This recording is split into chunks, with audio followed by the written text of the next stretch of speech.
के इस पार या सरहद परसों किसी धर्म के साथ बरस फूलों की सौंधी खुशबू बनकर हवाओं के साथ चल जात पात धर्म भेद मिटाकर सच्चा इंसान बनो।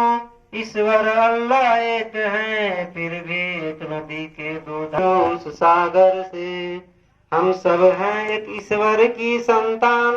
पांच तत्वों से बनी है काया नहीं किसी पांच तत्वों में मिल जाएगी जीवन में कुछ ऐसा कर देश क्या दुनिया याद करे मर कर भी नाम अमर हो जाए।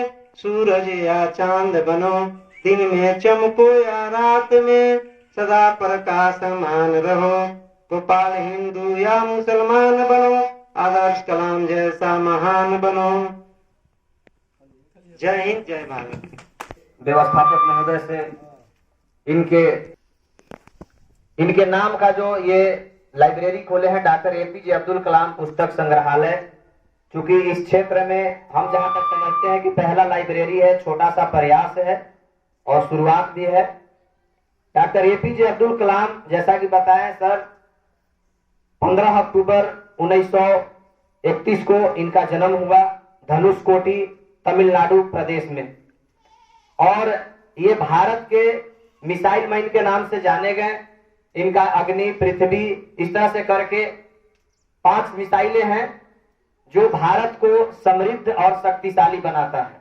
उसके बल पे भारत आज दुनिया के जितने भी विकसित देश हैं, शक्तिशाली देश हैं, उसके साथ खड़ा होने में जब भारत के प्रधानमंत्री अटल बिहारी वाजपेयी थे, पत्र में कहा गया कि डॉक्टर एपीजे अब्दुल कलाम को भारत का शब्द के लिए बुलाऊंगा। आदरणीय गोवर्धन सिंह जी को आए और अपने बात को रखें। वक्तव्य परम आदरणीय अनूप जी जो इस संस्था के व्यवस्थापक जिन्होंने अपने लाइब्रेरी खोला है, हम हमारे पंचायत के मुखिया अनु यादव, पंचायत समिति सुनील जी, हमारे गार्जियन सदरी से चलकर आए सुरेश चाचा जी, हम यहाँ पर उपस्थित तमाम आगंतुक हूँ, मैं सभी को हार्दिक प्रणाम नमस्कार करता हूँ। इसके बाद मैं यह कहना चाहूंगा कि अब्दुल कलाम जी का जन्म 10 अक्टूबर 1931 को हुआ था तमिलनाडु में। इन्होंने एक साधारण तमिल परिवार से जन्म लिया था, लेकिन इन्होंने इतना कठिन संघर्ष किया, संघर्ष के बल पर इन्होंने बहुत आगे रसधार नहीं हृदय नहीं वह पत्थर है जिसमें से जोरदार संदेश दिया हमारे देश हित के लिए, कहा कि देश हित के कायर है। इन्होंने इतना भी कहा कि शिक्षा सर्वोपरि है। इन्होंने अपने संघर्ष के बल पर इस दुनिया में हिंदुस्तान के पन्नों पर प्रथम स्थान में इनका नाम अंकित रहा अब्दुल कलाम जी का। बहुत कह सकता हूँ इसी वाणी के साथ मैं ये कहना चाहता हूँ उनका 27/7/2015 को हुआ, और इसी शब्द के साथ मैं अपने वाणी को समाप्त करता हूँ। जय हिंद जय भारत। बहुत बहुत धन्यवाद गोवर्धन भाई जी को। और जैसा कि मैं संदेश अभी सब सुन रहे हैं, ये संग्रहालय स्थापित करने का एक उद्देश्य है इस क्षेत्र में जितने भी नौजवान विद्यार्थी और वैसे बुजुर्ग जो शिक्षित हैं, जिनके पास पैसे नहीं है, धर्म सदग्रंथों को पढ़ने का मन है पर उनके पास अभाव है, तो ऐसे ग्रंथों को यहाँ उपलब्ध कराया जाएगा। विद्यार्थियों के जो भी काव्य से संबंधित अगर जागरूकता है काव्य अध्ययन के लिए, वो सारे काव्य यहाँ रहेंगे। उसको अध्ययन करना चाहेंगे तो इस संग्रहालय में आकर के पढ़ सकते हैं और यहाँ के संस्थापक से बात कर करके और अपने आगे का गाइडलाइन जान सकते हैं, क्योंकि इसका उद्देश्य यही है जहां तक हम समझते हैं। हम सर यही बता रहे थे। अब मैं 2 शब्द के लिए पंचायत समिति, आज डॉक्टर एपीजे अब्दुल कलाम के जन्मदिन पर हम सब उपस्थित हैं। साथ ही कुमार जी डॉक्टर अब्दुल कलाम के नाम पर पुस्तकालय संग्रहालय खोले हैं। इन सभी विचारधारा से मिलता जुलता अब्दुल कलाम से कम नहीं है इनका, अनूप जी का भी, जो बहुत बड़ा पुस्तकालय यहाँ खोलने नंबर बधाई। साथ ही में पंचायत के मुखिया जी अनिल कुमार उर्फ अनु यादव हैं। साथ ही गोवर्धन भैया भी हैं, ज्ञानदीप पब्लिक स्कूल के सुनील कुमार जी हैं, सूर्य चिचा हैं, साथ ही नारी कला सभी इर्द गिर्द के जवान साथी बड़े बुजुर्ग सभी को मैं प्रणाम करता हूँ।